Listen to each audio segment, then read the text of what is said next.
Vancouver Kingsway. Thank you, Mr. Speaker. Mr. Speaker, it's always an honour to stand in this place and give a speech, but I think never is that honour more profound than when we are rising to speak about democracy, because the essence of this place really is the democratic nature of our country. And there are many aspects that go into a healthy, functioning democracy. We need an open and diverse media. We need free political expression. We need an informed electorate. And we need free and fair elections. And in order to have free and fair elections, Mr. Speaker, those elections must be conducted with integrity that is beyond reproach. In order to have a functioning democracy, Canadians, any people, must have trust that those elections reflect exactly their will.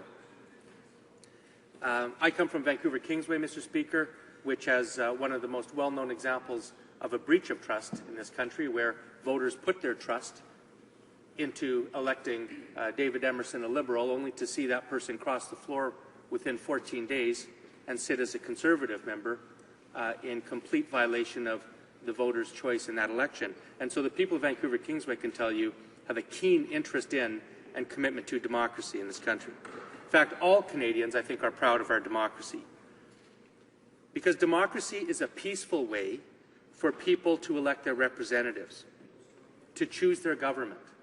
It's the way that we all want every people, every country of the world, all people of the world, to have a peaceful, organized fashion in which they can freely select who is going to pass the laws that will govern their lives. I happen to be the critic, the official opposition critic for immigration, and I can tell you that all members of this House know people or have family members that came to this country seeking that very freedom, yearning for that very democracy, where their votes, their electoral process is not tainted by the kinds of practices that they saw in many countries of this world, where there's graft and corruption and ballot box stuffing and tricks of every kind meant to thwart the expression of those people's democratic choices. So to have a strong election system requires a system of campaigning, of voting, of behaving politically that is beyond reproach. We need an ironclad guarantee of legality. And there's a number of reasons for this, Mr. Speaker, because democracy requires the consent of the people. A government must reflect the people's true decision. And second, elected representatives, all of us in this House, make the laws. We are trusted by the people of this country to come here and write the very laws that will govern the people of this country. And we lose the moral authority to do that, Mr. Speaker, if politicians or political parties themselves break the law. And I don't mean 90% compliance with probity and electoral conduct. I don't mean 80% or 70%. I mean 100%. That is the guarantee that Canadians want in their electoral system. So today, we rise to speak about serious allegations of electoral fraud in the last federal election. There's a number of aspects to this. We're hearing thousands of reports that phone calls were made to people at late hours, likely to agitate them, likely from opposing campaigns. We find that there's been thousands of phone calls to citizens on voting day, misdirecting them to the wrong voting place. In some cases, perhaps those callers posing as representatives from Election Canada, and after Elections Canada told the political parties in writing that they were releasing the changed polls to them and asked them not to communicate that information to the voters. Third, thousands of voters were added to the voting list on Election Day in clear violation of election laws. To date, as we stand here today, Mr. Speaker, over 30,000 complaints were made to Elections Canada. Now, many of these ridings in the last election were won by dozens of votes, sometimes hundreds of votes, sometimes a few thousand votes. So this is not a one-off situation. This is a serious case of fraud that, if true, means that the outcome of the election may have been different. It's also a violation of Canada's Elections Act, and in fact, some of these allegations, if true, are criminal acts, punishable by jail time and fines.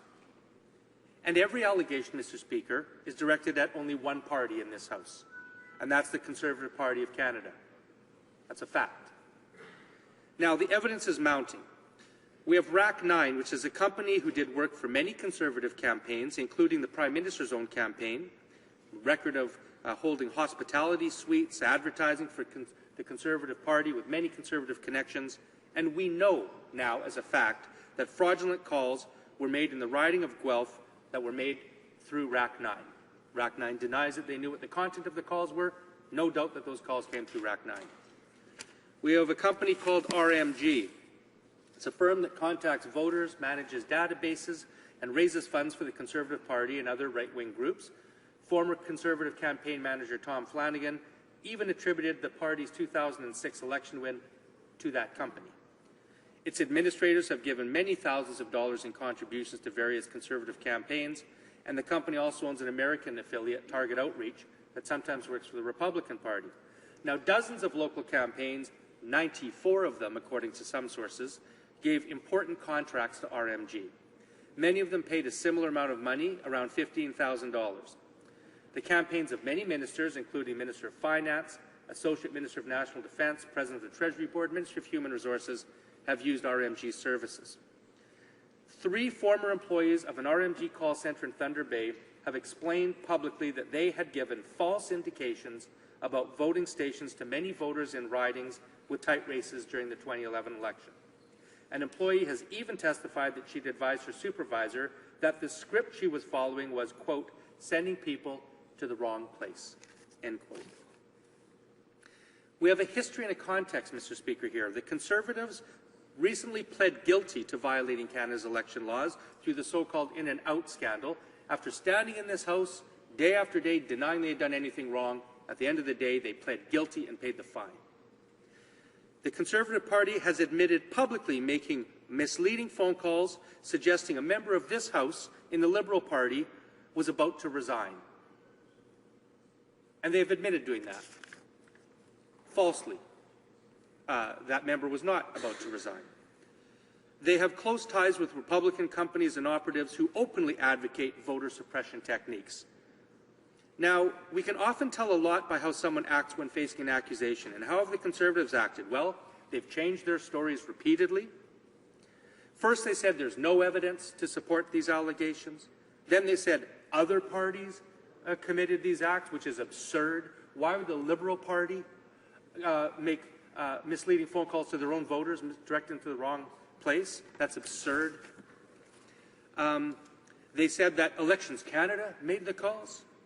They said that polls were changed and Elections Canada informed those voters of the polls being changed. They used Edmonton East riding as an example. Then we find out there were no changed polls in Edmonton East. They said it's just a smear campaign. Then they said they didn't do it. Now they say everybody does it. Mr. Speaker, that is not the behaviour of an innocent group. Now, second, the Conservatives opposed the motion by the New Democrats to give elections officer the power to subpoena documents from the national parties. The Conservative Party said, oh, they're going to give all documents to Elections Canada. But when faced with a motion that would explicitly give the elections officer the power to subpoena those very documents, they opposed it. Why? They are opposing a public inquiry. Now, if they have nothing to hide, and given the vital importance, Mr. Speaker, of the integrity of elections to our Canadian democracy, why would the Prime Minister not call a public inquiry immediately and clear the air? And if they're innocent, have nothing to hide, have a full public inquiry to show Canadians that fact. I've stood in this House, Mr. Speaker, for years now and heard the Conservatives use that same argument against people in trouble with the law. Well, if they have nothing to hide, why don't they just give up their rights? They just use that with the recent lawful access law. Well, if Canadians have nothing to hide, why do they have a problem giving their information to telcos? If the Conservative Party has nothing to hide, if they've truly done nothing wrong, call a public inquiry now and give all powers to the elections office they need to get to the bottom of this. Canadian democracy demands no less. We all have an obligation in this House as members to protect democracy. Long after we're gone, this institution survives, and it's our responsibility as MPs today to stand up for Canadian democracy. The NDP will do it. Why won't the Conservative Party?